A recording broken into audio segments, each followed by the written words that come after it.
this is Abina at Cross Keys Crafts. In my last video I showed you how I turned my Dinkles background into a card with this seahorse stamp from Lavinia, and I had the hanging lanterns here, the magic swirl.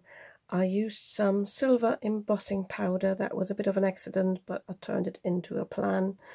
And I used some mica powder, watercolors, and some stickers here in the background. And yeah, I'm going to link to that video below, and also to the one where I created the backgrounds. So today I've got another one of these backgrounds here. I've chosen the green one, and I've got my JALANDHAR stamp here. Today I would like to use some different media except for the embossing powder, but I'm going to do something different with the embossing powder today. So what I have here is my Versamark. I'm going to use that for the second step, together with a stencil. This is the dynamic stencil, but any stencil obviously works. I have got some scraps of foil. These are different brands, but again I'm going to link to the Lavinia shop below. I know this one's from the Lavinia shop. That's the Fab Foil Teal, so they've got all sorts of colours there. Any colour will work. I'm going to use for this first step, although I'm going to heat emboss, I'm going to use my VersaFine Onyx Black with clear embossing powder, which I like to keep in a box like this. So for this, I've already put my stamp in the stamping platform. I'm going to use my anti-static powder tool to give that a good brush here. The advantage of stamping in black and then using clear embossing powder is that you don't have any spray, or you can't see any spray of the embossing powder. I find if I stamp in clear embossing powder and use the clear embossing ink and use the black embossing powder, sometimes it sprays and I can have speckles everywhere. That is fine if you've got like a grungy look to it. Sometimes that works fine, but I prefer this one actually. So I'm going to ink this up.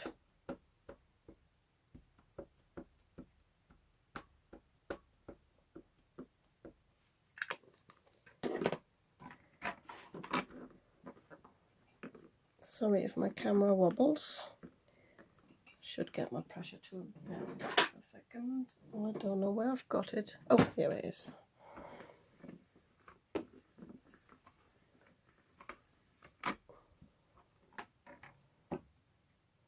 Need a bit more pressure there, I think. Yeah, that's okay. And a bit up there.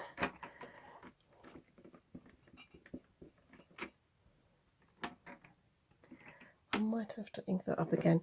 Also, it might be that the Dinkles give a bit of a texture, so that it might not be as smooth, but maybe I just didn't ink it up properly. Yeah, that's better. So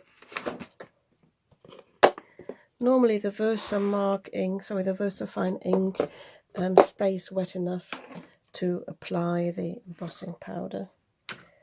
So just using my spoon here, put it over the top. Sorry, I'm trying to be conscious to do it under the camera without spilling too much.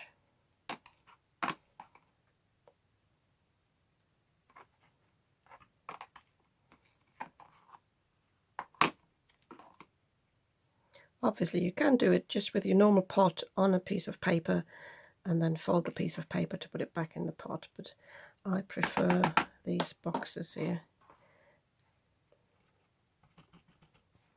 So, and I can see now whether I've applied it properly if all the black looks matte, and it does for me. So I'm just giving that another good tap, and I'm just going to heat set this off screen. So this is all heat set now, so you've got basically black ink with the gloss of the embossing powder, and you know you've heated it all up if it's all shiny. And this allows me now to ink blend over this without any smudging, and I've got that. For that I've got the Blue Lagoon and the Mermaid ink. My idea is to use the Blue Lagoon here on the top just to give it some definition, and I want to use some of the Mermaid just in the background just to set this off a little bit, so it gives a bit of dimension or a bit of shade. So I want to keep this really, really simple.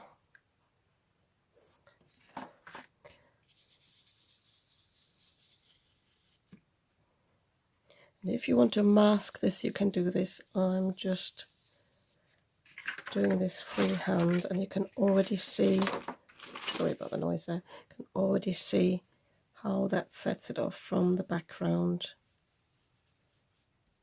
But I've still got the green speckles coming through from the Dinkles, which is really nice. So I didn't want a colour that's too dark. And so just a bit of the Mermaid in the middle there. Just testing it here, making sure it's not too damp. No, it's fine.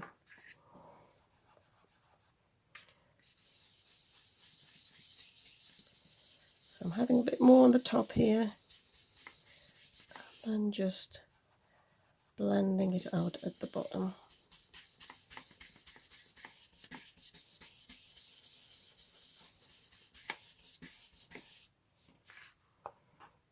It doesn't look much, but it does make a difference. It just makes it more cohesive there in the background, and this will set off the foils more nicely.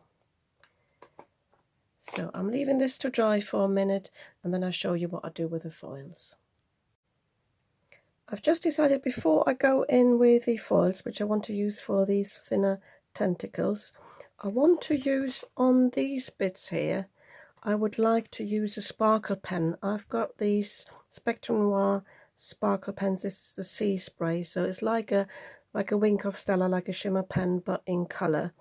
And all I'm going to do now is I'm going to fill this in, and it will blend in with the Dinkles, and the clear embossing powder will resist the pen, so it's very, very easy to fill this in. Hope you can see what I'm doing. I'm just finishing this, and then I'll show you what I've got. Obviously you can use a clear pen, but make sure you wipe the pen afterwards, because it will pick up some of the ink. See, this one's the blue one there, and you don't want to contaminate your next project with that pen.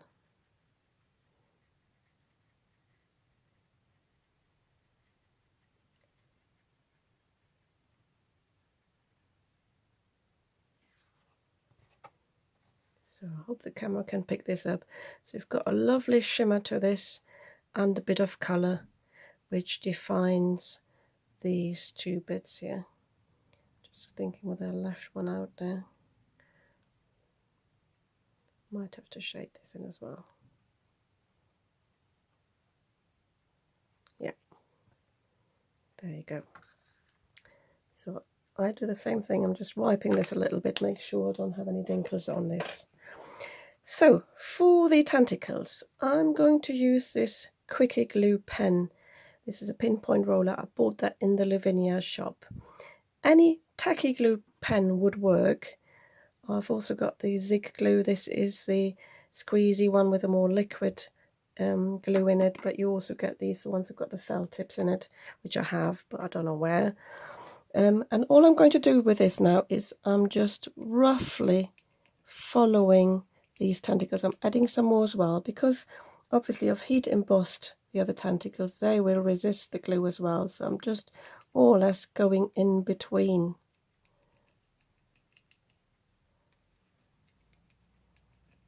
And you can do them one at a time and do different colours, or I'm just doing them all in one go now and just use one of the fab foils. So doing different length as well. I'm doing one more on the outside. It's a bit tricky then to remember where you've done it. You can only just sort of see where the shimmer is. And I'm also adding some dots here at the top, but not over the already heat embossed dots. I'm just putting them on the side here. Just give this some more pattern. And I will show you in a moment when these have dried. It takes about a minute for them to get tacky. I'll show you what I do to apply the foil. There are two ways of doing this. Okay, so as I said, I'll leave this to set for about a minute. You can use your finger to test if it's tacky, but as I said, a minute should normally be enough. So I have cut my foils into thin strips because I want to mix my colours a little bit. I decided against having all one in one colour at the bottom. So what I'm just going to do is I'm going to lay these down here, just a bit like that, hoping that they cover all the tentacles where I've applied the glue. I can move them in a moment. So there are two ways of doing this. What you need to apply the foil is you need a bit of pressure. So you can do it like I'm doing it, and then you can put it through the die cutting machine if you wanted to, or you can just use your fingers or a bone folder. So I'm just putting that one there, and I can just use another big green one here. So as I said, you can either just press it down, and normally you can already see where the glue was, or you can just use your bone folder, get a bit more pressure on. This one's a bit tricky to see because obviously it covers the other one a bit. That's all you need really. And it's not an exact science, it just gives some shine or some metallic look to these glue strips. The thicker the glue, obviously, the more the foil will show. And if you're not happy with it, you can always go over this again.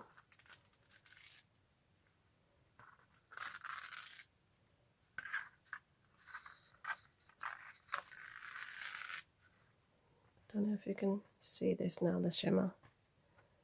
So they're not perfect lines, but that's fine. I think it's also the nature of the ball pen that it doesn't release glue everywhere or in all the areas. If you're not sure, as I said, just go over this again. So, and for the top, I've left my silver holographic one. And again, I'm going over this just with my finger. Or fingers, I should say.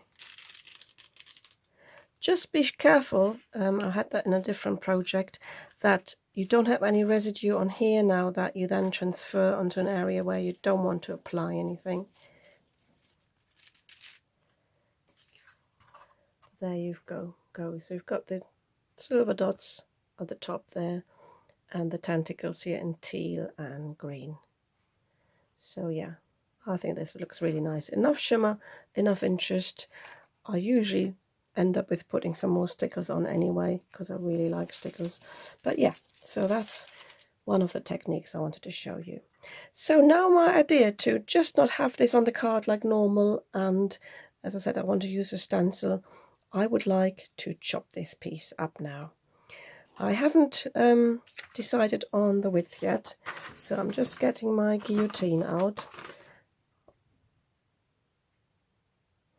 So I know that my card width is just under 5 by 7. That's my card base. It's because it's a shopboard card. Obviously you can have any width you like. So this cardstock here I would like to cut down to, I think, 4 3/4. So I will cut off a bit on that side. Start with that. So I'll have an edge where I start. Sorry if that's making a lot of noise.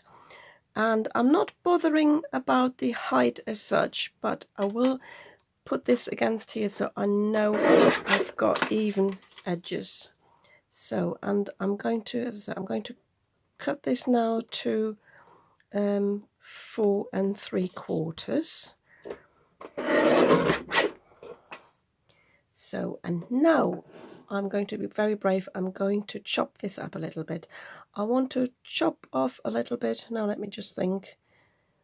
No, I will leave the jellyfish in one piece. I think otherwise it'll look awkward. So I'm going to align this here just right next to the jellyfish. Just thinking whether I need to do the stenciling first. I need to do the stenciling first. So whatever I've just told you now, keep that in mind for the step after this. So for the next step, it doesn't matter that I've actually already cut it. I think it actually helps because I've got an idea how much of the stencil I actually need here. I'm going to use my Versamark, but again, my stencil brush is already a bit green. I don't want to contaminate my Versamark stamp pad, so I'm just using the refill, but you can obviously use your actual stamp pad. I'm just going to put a bit on the acrylic block, and I will use that to apply the ink. So I'm putting my stencil all over, I think. Just seeing how much, yeah. I will have obviously a bit of a gap at the bottom of the top, but it doesn't matter because I will cut that off anyway.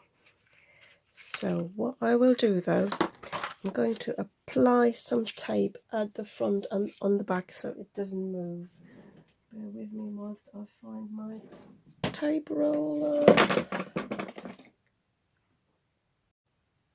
So I couldn't find my tape roller. I'll just use some washi tape. Anything is fine. And I'll just put this here on the back because then it doesn't interfere with anything on the front.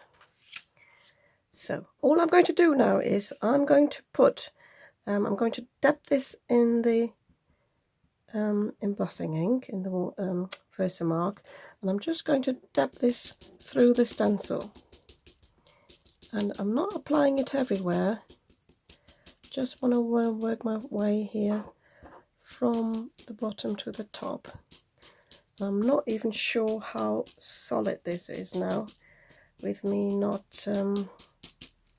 being able to see this well. But I'm not going to skimp on this. You could obviously use a sponge as well if you didn't have a stencil brush. So, and I'm also going over a bit here onto this side just to tie it a little bit in. A bit on the side here and a bit here. So I think that's enough, but whilst I've still got a bit left here, I might just make sure I've got plenty on here. So now I'm going to peel this off. Make sure you wash your stencil thoroughly shortly after crafting. And I can vaguely see this now. And now I'm going to apply the clear embossing powder again.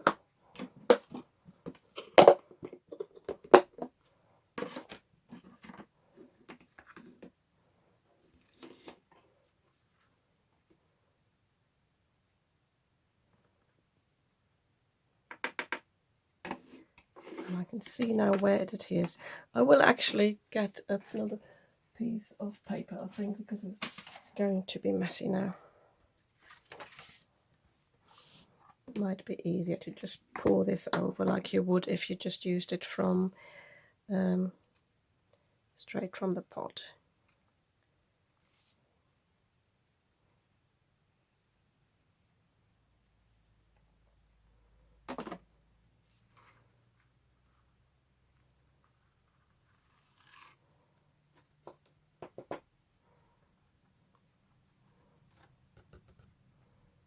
The only thing I hadn't thought about is if you've got more, well, I've got more embossing powder now on the black bits here, but I can just use a brush, a soft brush, and I can just take this off if you don't want another layer on there. This is because I use the ink ink blended over it, so I hadn't let that dry. So I need to get rid of that everywhere here. Just loosen it with a brush and dab it off. Yeah, ideally I wouldn't touch it on the side, actually. Ideally I would touch it at the bottom or the top, but this is fine now. So again, I'm going to heat set this, and then we're going to cut it apart, and I'll show you what we do with this. So this is all heat set now. It's difficult to see, I think, on the screen, but this is all clear now. When I heat set this, I did find that a few of the embossing powder bits sort of sprayed. I always have got the problem a little bit with the clear embossing powder, but it doesn't matter, it just adds to the effect. So now we can continue cutting this apart. And what I want to do is I just want to cut next to the jellyfish. Keep that as one panel, and this is why I straightened the top, because I want this to be straight on the sides. So, and originally my idea was to cut this as well and move the motif up, but I think I'll leave it as one piece because I think it might look a bit funny otherwise. Depending on what motif you have, you could do that and cut this as well. You will see in a moment what I'm doing with this. So, and with this one, let me think. I'm going to work with this first before I cut this apart, I think, for the effect. So the reason why we use the clear embossing powder is I would like to spray on this and reactivate the dinkles and let them move. So I've got my scrap paper here underneath. I've got my toilet tissue ready because this will be messing up my desk a little bit. I'll take another piece of cardstock, or rather one of my old football posters. You might have seen them before. So make sure you have got proper protection for your desk. So what I'm going to do is I'm going to just spray with my water bottle just on this thoroughly, wet this all up, and then I'm going to let this run. Hope the camera picks that up. And the idea is that it runs, and where I've got the embossing powder, it should resist, and the dinkles should remain trapped underneath. So I can also use the toilet tissue and just dab this off. I don't know if you can see that, but you've got, as I said, you've got the ink trapped underneath there, and it runs on the sides and gets fainter as well.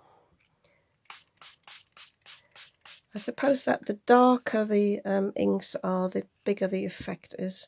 This one had quite a bit of white bits still left, but I don't know if you can see that. I shall leave this to dry, and I'm going to do the same with this side on this one here. And before we get on, I need to leave this to dry thoroughly. I could heat set it, but I think with it having the embossing powder in it, I just leave it to dry as it is. So as I said, do the same on the side here where I've got the embossing.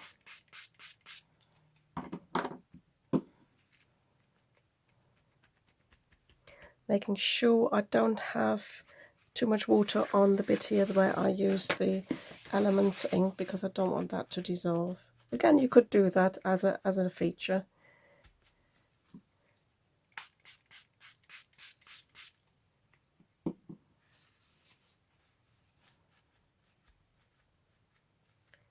So as I say, I'll leave this to dry, and then I come back and show you what it looks like.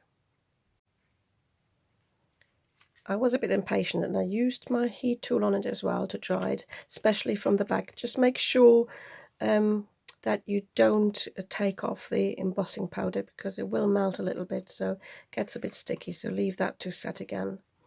So it's not so visible on the side here, you can just see the embossing powder, but it is visible here.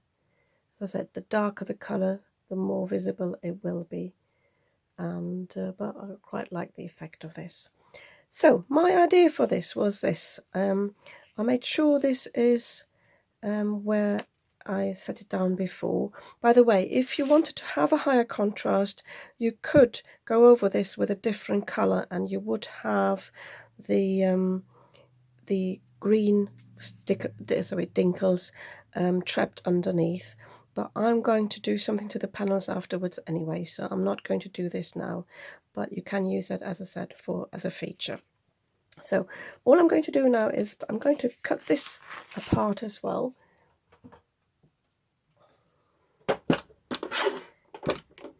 So what I'm going to do is I'm going to cut a piece out in the middle, because I want to create a gap in between the strips, and this gap I need to cut away. So it's really up to you. I try not to have it too even. I might just line it up here with my silver, with a metal strip here. Maybe I do go in a little bit, because I might be too slim.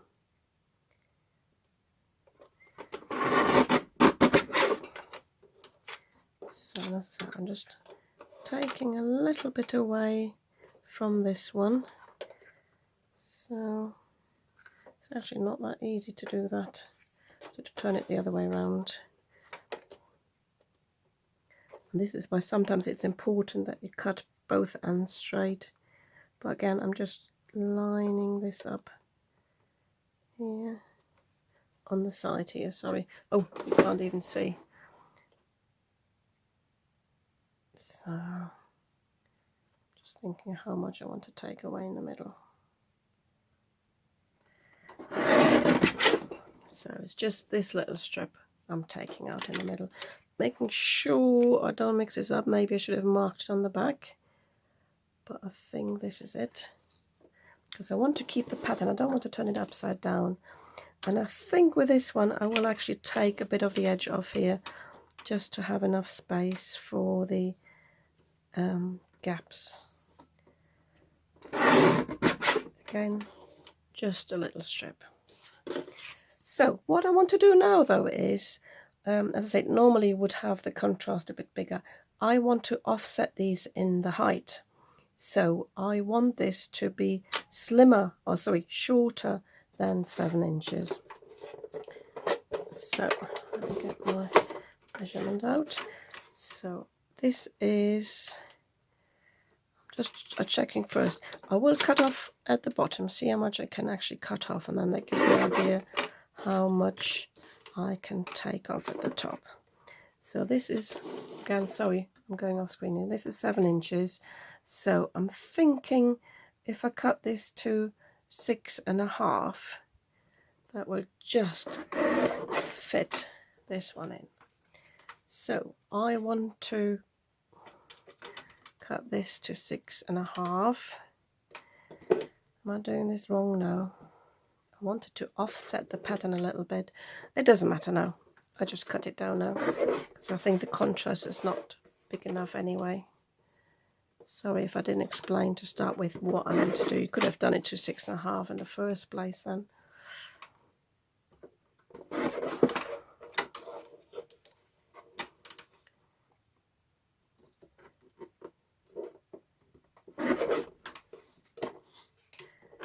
So now getting my card base ready.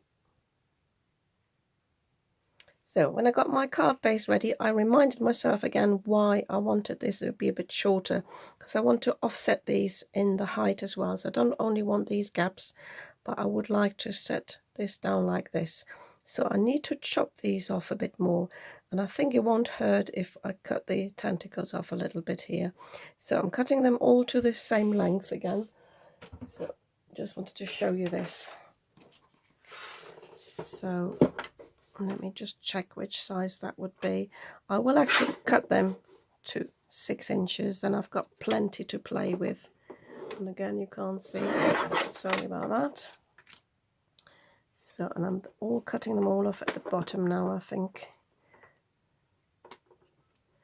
If you've got more of an obvious pattern with this one, you might have to cut them at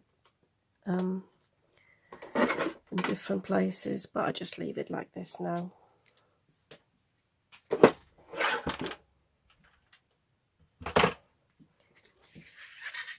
So, and this, by the way, the card base is from the Works, and it's never 5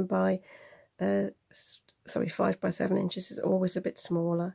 So my idea was to just set this down like this, maybe start at the top there, and then I can arrange these here with a bit of a gap. And then this leaves me a bit of a space for sentiment as well, which I will choose in a moment. But before I glue them down, I would like to ink blend on the edges.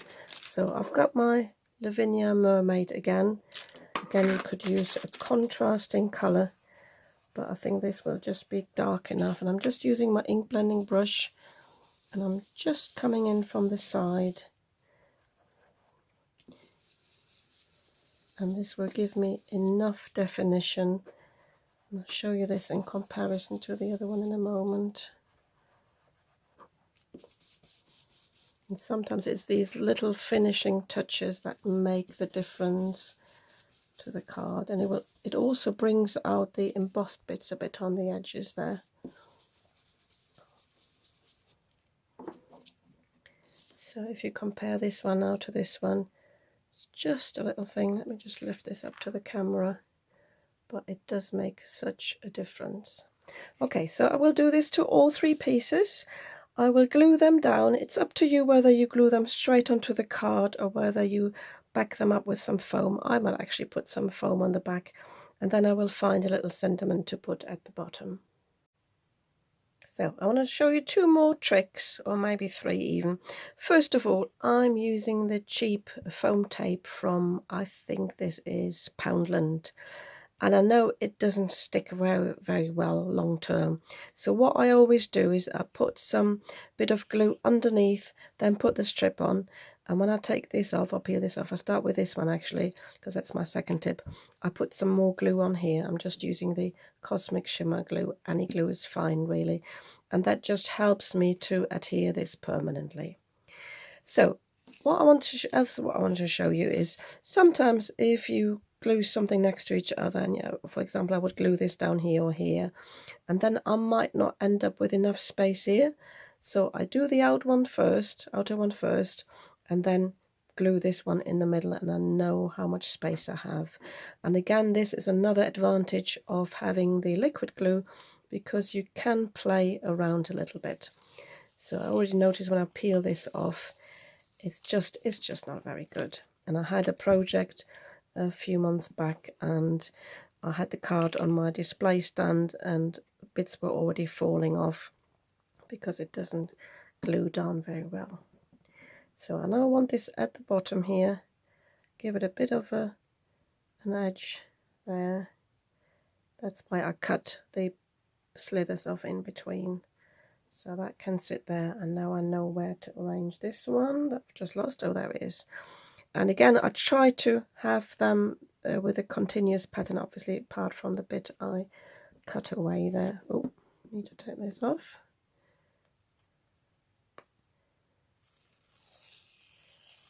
You can see even this doesn't even come off properly, the release paper. But it doesn't matter, I'm going to use it up. So it's always worth investing in some better foam tape and glues. So now I can see where I need to align this a bit higher than the other one, and with even gaps on either side. When I'm happy with it, I can press it down. So, and the third tip is I stamped this because I knew I would raise this, and I was a bit worried about not being able to stamp this here, but I thought this bit was slimmer than it actually is.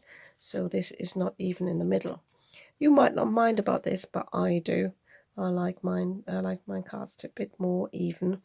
So all I did was I took a scrap piece of paper from the bin, one I had cut off already, and this has got no embossing on it.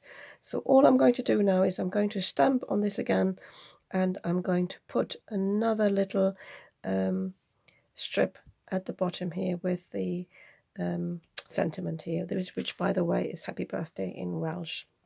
So I'll quickly do this and then show you the finally finished card. So here's my finished card with a sentiment there at the bottom.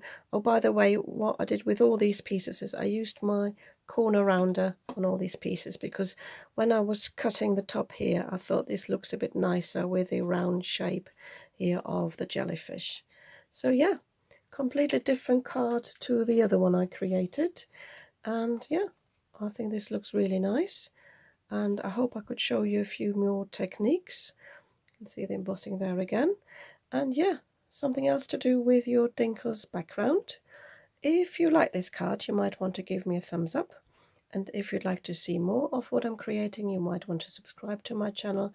I'd be very happy about that. And I'll see you soon with another video.